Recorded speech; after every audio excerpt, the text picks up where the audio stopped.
Uh, I got a story to tell you. Okay, I pull out of my apartment complex to go to work this morning. I got a job.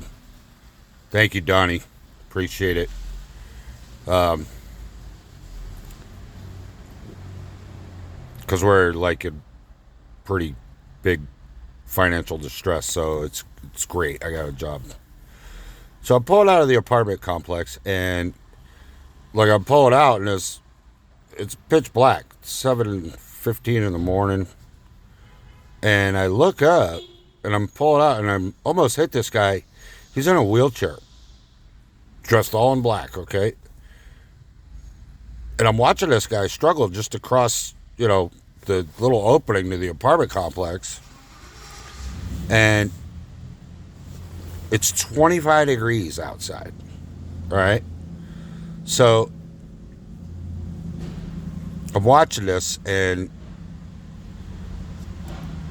I'm compelled to stop and ask this guy if he needs something. Okay. So as he goes past me. There's a little street right there. So I pull right in, pull over. And I get out and I start talking to this guy. And I'm like, what's going on? Tell me what's going on. And are you homeless? He's like, yeah. I'm like, you have no place to go? And he's like, no. And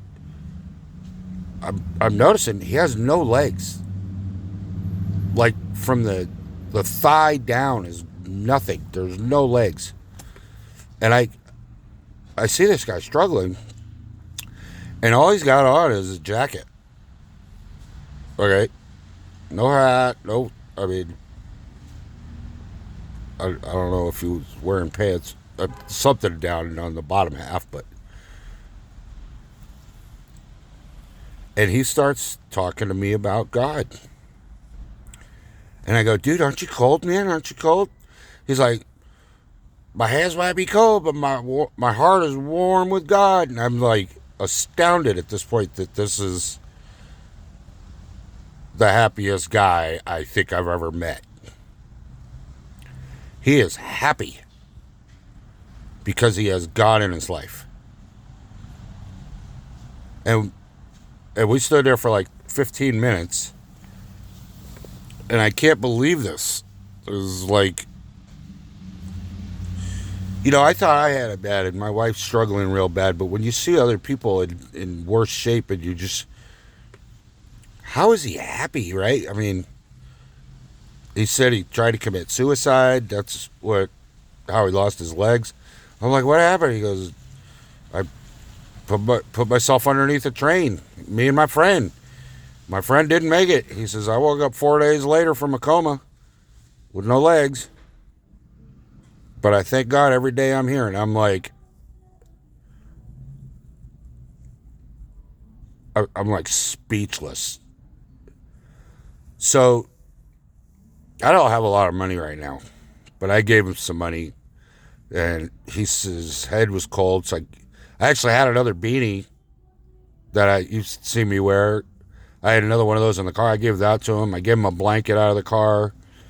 I tried to give him this, the street crews, the guys that work on the streets, and they have these big thick jackets, and they're reflective. They have the green reflective stuff. I have one of those in my car as an emergency thing to wear when I'm on the side of the road changing a tire or something. So I have one of those. I won in a raffle years ago. I tried to give it to him. He's like, no, that makes me visible to my enemies. I was like, what? It's like a really thick winter jacket. He's like, no.